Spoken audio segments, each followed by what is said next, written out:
Well, Tuesday night's deadly shooting in Montreal cast a shadow over the results of the Quebec election, but the newly elected Parti Québécois Premier Pauline Marois is keen to get going on some election promises. Those promises, however, have some groups concerned. Earlier in the campaign, Pauline Marois vowed to introduce a secularism charter. It would forbid public servants to wear any religious symbols, apart from the crucifix.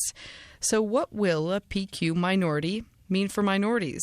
Well, Ihsaan Gardee is the Executive Director of CAIR-CAN, which is the Canadian Council on American Islamic Relations. Good morning. Good morning, Robyn. What are you concerned about? Well, first of all, I would just like to say that our thoughts go out to the victims of this shooting on the night of the election, and our condolences are with their families and friends. In regards to this proposed secular charter, we have concerns that this type of legislation would really create more divisions within the province, and it goes against promoting the idea of interculturalism that Gerard Bouchard and Charles Taylor put forward in their quite extensive report that came out, a report which it seems unfortunately has to a large degree the recommendations been ignored or not implemented. Well, tell me in specific what you're concerned about, because from what I've heard, if the PQ gets its way, they would ban things like headscarves in public institutions, similar to what they have in France. What else are you worried about? Right. Well, I mean, the idea of banning what they're calling overt religious symbols, it would run contrary to the very ideas and ideals that are enshrined not just in the Canadian Charter of Rights and Freedoms, but in the Quebec Charter as well. You have a government that's basically saying that this project is necessary to ensure the religious neutrality of the state, when the Charter of Rights and Freedoms basically already protects against discrimination and based on either gender or religious affiliation. So it seems unnecessary. It seems like this is sort of yet another tactic that governments, not just the PQ, but previously other parties, including the Action Démocratique de Quebec with Mario Dumont, used to basically shore up support amongst their hardline supporters. I'm just going to ask you pretty bluntly, but do you think the PQ party is racist?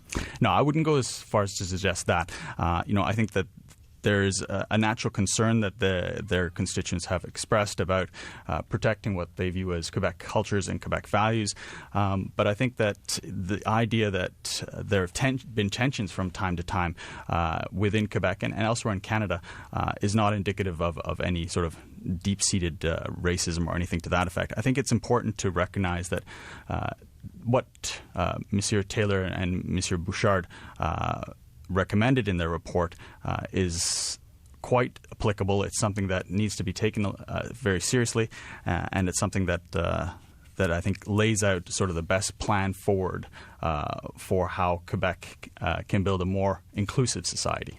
Now, Pauline Marois, her argument is that the secularism charter is intended to promote the neutrality of this state without losing track of Quebec's historical heritage.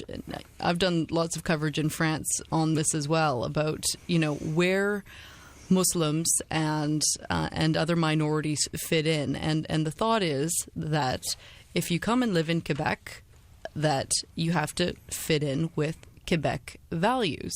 I mean, what's your take on that? Well, I think that, having or expressing your religiosity doesn't necessarily run in conflict with religious neutrality. We hope that public servants will perform their duties loyally and impartially, irrespective of what religious faith they choose to follow. Do you think that somebody would relinquish those qualities just because they choose to wear a religious sign? I don't think so. This is a historic moment for Quebec. They've elected their first female premier, and I think it's a signal that Quebecers are ready to embrace diversity in their politicians. So, I would suggest to you that it behooves the government, in turn, to embrace the diversity of all of its citizens.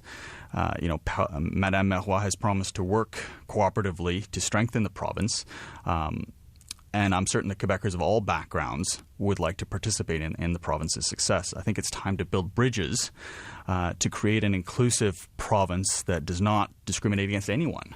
But are you concerned that there's a bit of a double standard at work here, because Christian crosses would still be allowed?